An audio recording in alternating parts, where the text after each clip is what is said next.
ஒருமுறை யமதர்ம ராஜா சிவபெருமானை தரிசிப்பதற்காக கைலாயத்திற்கு வந்தார். அப்போது கைலாய வாயிலில் ஒரு சிறிய சிட்டுக்குருவி அமர்ந்திருப்பதை பார்த்த யமன் அதை சற்று நேரம் உற்று பார்த்துவிட்டு உள்ளே சென்றார்.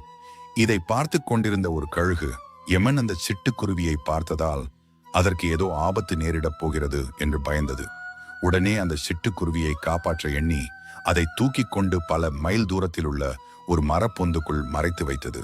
சிவபெருமானை தரிசித்துவிட்டு திரும்பிய யமதர்மன் அந்த சிட்டுக்குருவி இருந்த இடத்தை பார்த்து யோசித்துக் கொண்டிருந்தார். அப்போது அங்கிருந்த கழுகு பெருமையுடன், நான் தான் அந்த சிட்டுக்குருவியை தூரமான இடத்திற்கு தூக்கிச் சென்று மறைத்து வைத்து விட்டேன், உங்களால் அதை ஒன்றும் செய்ய முடியாது என்று கூறியது. அதை கேட்டு புன்னகைத்த யமன், முட்டாள் கழுகே, அந்த சிட்டுக்குருவி இன்னும் சற்று நேரத்தில் பல மைல் தூரத்தில் உள்ள ஒரு மரப்பொந்தில் இருக்கும் பாம்பினால் இறக்க வேண்டும் என்பதுதான் விதி. இவ்வளவு சிறிய பறவை அவ்வளவு தூரத்திற்கு எப்படி செல்லும் என்றுதான் நான் யோசித்துக் கொண்டிருந்தேன். ஆனால் நீயே அதை கொண்டு போய் அங்கே விட்டு அதன் முடிவுக்கு காரணமாகிவிட்டாய் என்று கூறினார். இறைவன் எழுதிய விதியை யாராலும் மாற்ற முடியாது. நாம் ஒருவரை காப்பாற்ற நினைக்கிறோம், ஆனால் நடப்பது அனைத்தும் விதியின்படிதான் நடக்கும்.